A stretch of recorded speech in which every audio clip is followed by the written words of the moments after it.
Spiritual meditation is the pathway to divinity. It is the mystic ladder which reaches from earth to heaven, from error to truth, from pain to peace. Every saint has climbed it. Every sinner must sooner or later come to it. And every weary pilgrim that turns his back upon self and the world, and sets his face resolutely toward the Father's home, must plant his feet upon its golden rounds. Without its aid you cannot grow into the divine state, the divine likeness, the divine peace, and the fadeless glories and unpolluting joys of truth will remain hidden from you. Meditation is the intense dwelling, in thought, upon an idea or theme, with the object of thoroughly comprehending it.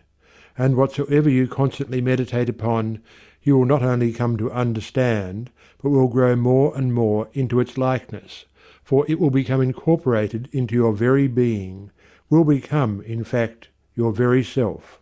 If, therefore, you constantly dwell upon that which is selfish and debasing, you will ultimately become selfish and debased. If you ceaselessly think upon that which is pure and unselfish, you will surely become pure and unselfish. Tell me what it is upon which you most frequently and intensely think, that to which, in your silent hours, your soul most naturally turns, and I will tell you to what place of pain or peace you are travelling, and whether you are growing into the likeness of the divine or the bestial. There is an unavoidable tendency to become literally the embodiment of that quality upon which one most constantly thinks. Let, therefore, the object of your meditation be above and not below, so that every time you revert to it in thought you will be lifted up. Let it be pure and unmixed with any selfish element. So shall your heart become purified and drawn nearer to truth, and not defiled and dragged more hopelessly into error. Meditation, in the spiritual sense in which I am now using it, is the secret of all growth in spiritual life and knowledge. Every prophet, sage, and saviour became such by the power of meditation. Buddha meditated upon the truth until he could say, "I am the truth." Jesus brooded upon the divine immanence until at last he could declare, "I and my Father are one." Meditation centred upon divine realities is the very essence and soul of prayer. It is the silent reaching of the soul toward the eternal. Mere petitionary prayer without meditation is a body without a soul, and is powerless to lift the mind and heart above sin and affliction. If you are daily praying for wisdom, for peace, for loftier purity, and a fuller realization of truth, and that for which you pray is still far from you, it means that you are praying for one thing, while living out in thought and act another.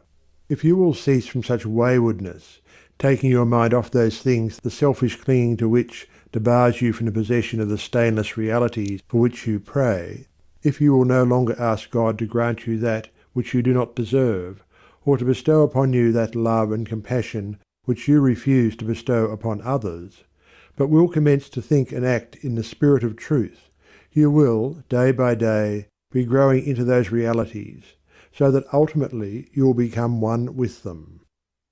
He who would secure any worldly advantage must be willing to work vigorously for it, and he would be foolish indeed who, waiting with folded hands, expected it to come to him for the mere asking. Do not then vainly imagine that you can obtain the heavenly possessions without making an effort. Only when you commence to work earnestly in the kingdom of truth will you be allowed to partake of the bread of life, and when you have, by patient and uncomplaining effort, earned the spiritual wages for which you ask, they will not be withheld from you. If you really seek truth, and not merely your own gratification, if you love it above all worldly pleasures and gains, more even than happiness itself, you will be willing to make the effort necessary for its achievement.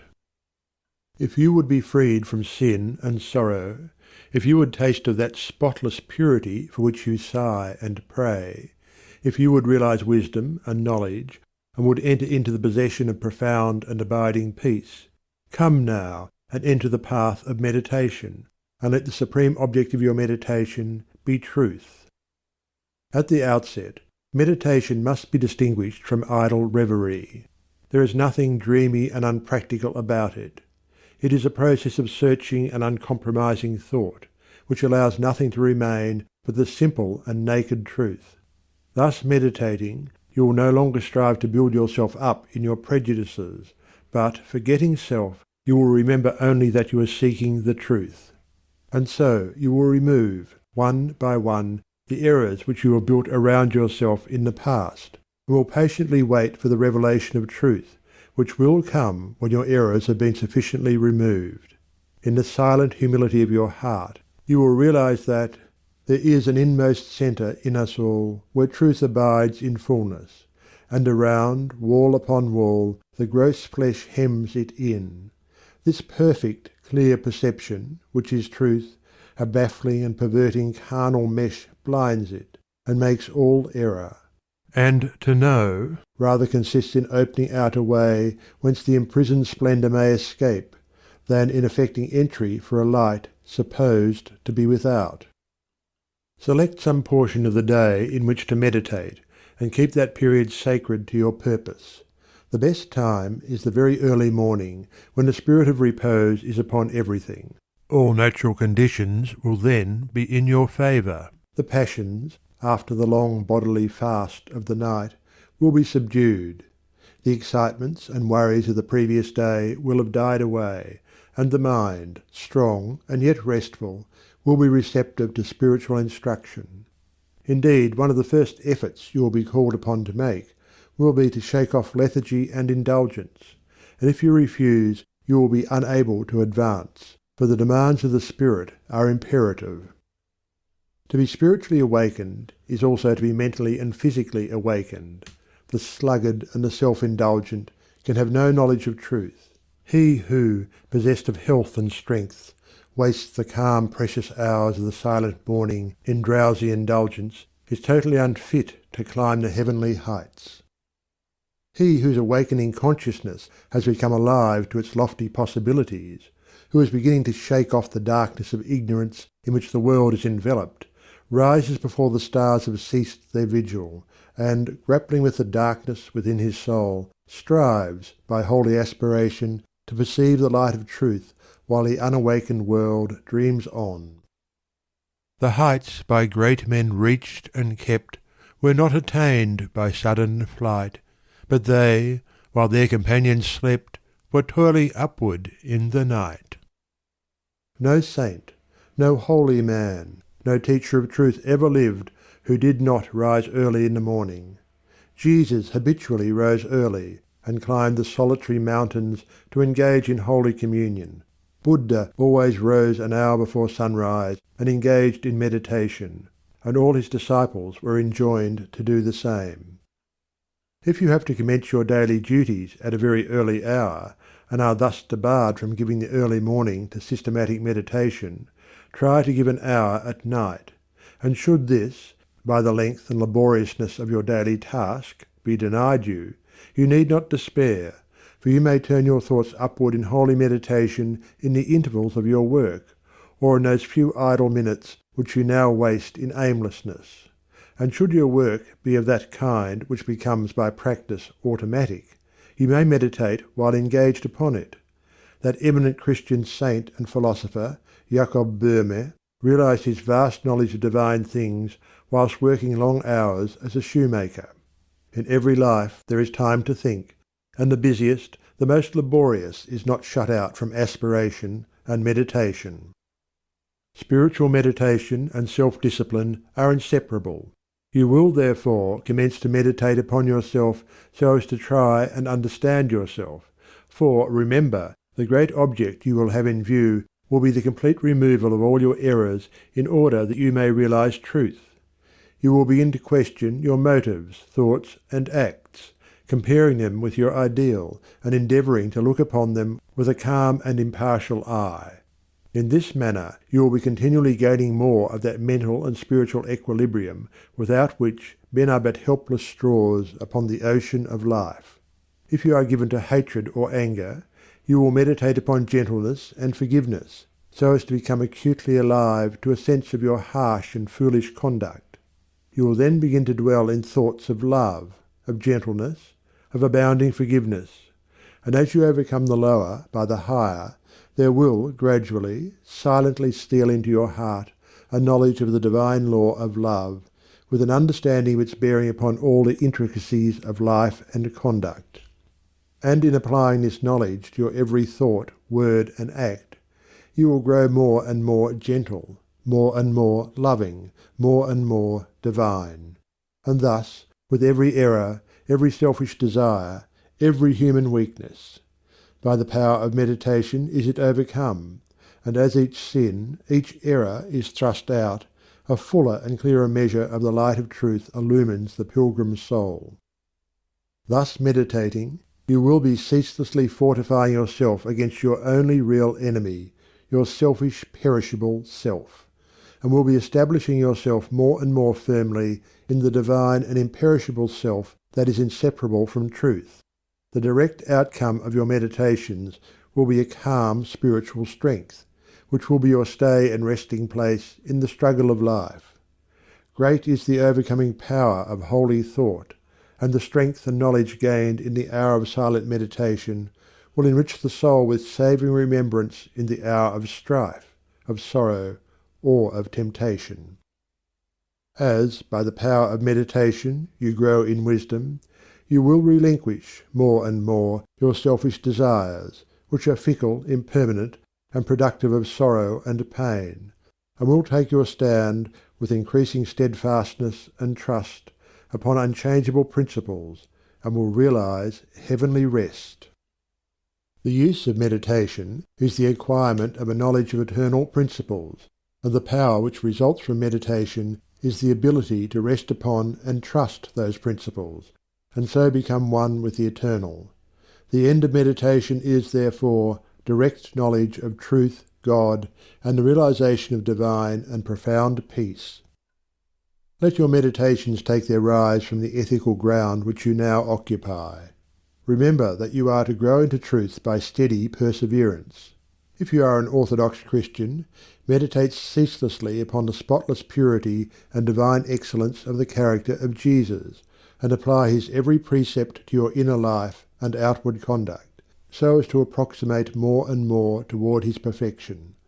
Do not be as those religious ones who, refusing to meditate upon the law of truth, and to put into practice the precepts given to them by their master, are content to formally worship, to cling to their particular creeds, and to continue in the ceaseless round of sin and suffering. Strive to rise, by the power of meditation, above all selfish clinging to partial gods or party creeds, above dead formalities and lifeless ignorance. Thus, walking the highway of wisdom, with mind fixed upon the spotless truth, you shall know no halting place short of the realization of truth. He who earnestly meditates first perceives the truth, as it were, afar off, and then realizes it by daily practice. It is only the doer of the word of truth that can know of the doctrine of truth, for though by pure thought the truth is perceived, it is only actualized by practice. Said the divine Gautama, the Buddha, "He who gives himself up to vanity, and does not give himself up to meditation, forgetting the real aim of life, and grasping at pleasure, will in time envy him who has exerted himself in meditation." And he instructed his disciples in the following 5 great meditations. The first meditation is a meditation of love, in which you so adjust your heart that you long for the weal and welfare of all beings, including the happiness of your enemies. The second meditation is a meditation of pity, in which you think of all beings in distress, vividly representing in your imagination their sorrows and anxieties, so as to arouse a deep compassion for them in your soul. The third meditation is a meditation of joy, in which you think of the prosperity of others, and rejoice with their rejoicings. The fourth meditation is a meditation of impurity, in which you consider the evil consequences of corruption, the effects of sin and diseases, how trivial often the pleasure of the moment, and how fatal its consequences. The fifth meditation is the meditation on serenity, in which you rise above love and hate, tyranny and oppression, wealth, and want, and regard your own fate with impartial calmness and perfect tranquillity. By engaging in these meditations, the disciples of the Buddha arrived at a knowledge of the truth. But whether you engage in these particular meditations or not, so long as your object is truth, so long as you hunger and thirst for that righteousness which is a holy heart and a blameless life. In your meditations, therefore, let your heart grow and expand with ever-broadening love, until, freed from all hatred and passion and condemnation, it embraces the whole universe with thoughtful tenderness. As the flower opens its petals to receive the morning light, so open your soul more and more to the glorious light of truth. Soar upward upon the wings of aspiration. Be fearless, and believe in the loftiest possibilities. Believe that a life of absolute meekness is possible.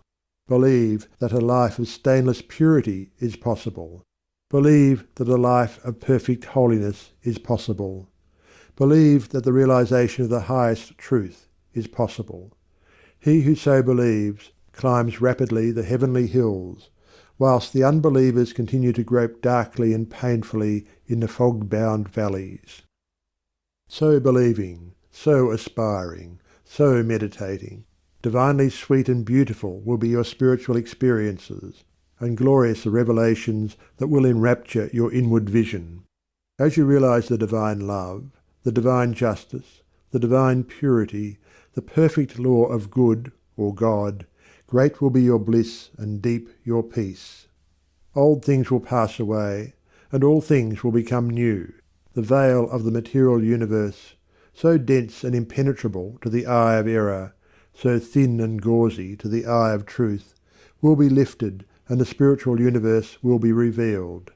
Time will cease, and you will live only in eternity. Change and mortality will no more cause you anxiety and sorrow, for you will become established in the unchangeable, and will dwell in the very heart of immortality. Star of Wisdom. Star that of the birth of Vishnu, birth of Krishna, Buddha, Jesus, told the wise ones, heavenward looking, waiting, watching for thy gleaming in the darkness of the night time, in the starless gloom of midnight. Shining herald of the coming of the kingdom of the righteous, teller of the mystic story of the lowly birth of Godhead in the stable of the passions, in the manger of the mind-soul. Silent singer of the secret of compassion deep and holy, to the heart with sorrow burdened, to the soul with waiting weary.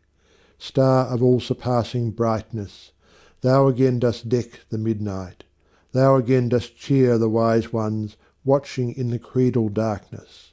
Weary of the endless battle with the grinding blades of error, tired of lifeless, useless idols, of the dead forms of religions, spent with watching for thy shining, thou hast ended their despairing, thou hast lighted up their pathway, thou hast brought again the old truths to the hearts of all thy watchers, to the souls of them that love thee, thou dost speak of joy and gladness, of the peace that comes of sorrow. Blessed are they that can see thee, weary wanderers in the night time. Blessed they who feel the throbbing, in their bosoms feel the pulsing of a deep love stirred within them by the great power of thy shining. Let us learn thy lesson truly. Learn it faithfully and humbly. Learn it meekly, wisely, gladly. Ancient star of holy Vishnu, light of Krishna, Buddha, Jesus.